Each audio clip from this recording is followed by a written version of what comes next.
বাংলাদেশি কৃষি ব্যাংকে আমানত রাখুন, নিরাপদ ও নির্ভাবনায় থাকুন।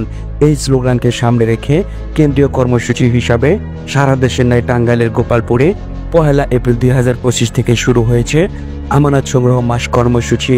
এই কর্মসূচির আওতায় মঙ্গলবার 29 এপ্রিল সকাল 11টার সময় উপজেলা নগদা শিমলা ইউনিয়ন পরিষদ হলরুমে গ্রাহক সভা অনুষ্ঠিত হয়েছে।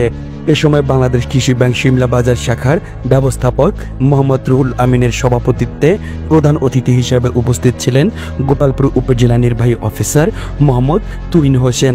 এ সময় বাংলাদেশ কৃষি ব্যাংকের টাঙ্গাইল উত্তরের আঞ্চলিক ব্যবস্থাপক ডিজিএম জনাব তানভীর হোসেন মেহেদি তার বক্তব্য বলেন, বাংলাদেশ কৃষি ব্যাংক বর্তমানে কৃষির পাশাপাশি সম্পূর্ণভাবে জেনারেল ব্যাংকিং সেবা প্রদান করে যাচ্ছে। সকলের প্রতি আমাদের আহ্বান থাকবে আমাদের সাথে যুক্ত হয়ে সকল প্রকার সেবার পরোক্ষ করার জন্য। গ্রাহকের কাছ থেকে আমানত সংগ্রহের উদ্দেশ্যে কৃষি ব্যাংকের বিভিন্ন প্রকার সেবা স্কিম চালু করেছে।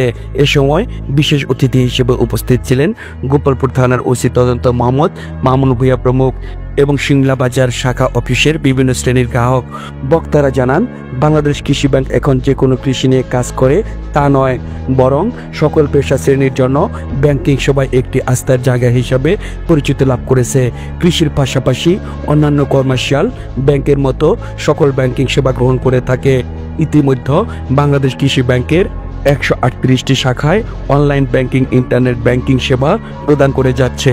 বর্তমানে মোবাইল অ্যাপসের মাধ্যমে সেবা গ্রহণ করা হচ্ছে। এছাড়াও FTN এবং RTGS এর মাধ্যমে বাংলাদেশ কৃষি ব্যাংক থেকে যে কোনো ব্যাংকের সম্পূর্ণ ফ্রিতে যে কোনো অঙ্কের টাকার লেনদেন করা যাচ্ছে। এছাড়াও বিদেশ থেকে ফেরিতেও রেমিটেন্স অতি দ্রুত গ্রাহকদের 2.5% প্রণোদনা সহ প্রদান করা হয়। মোহাম্মদ সোহেল, নিউজ ডেস্ক, দৈনিক সময়ের কাগজ।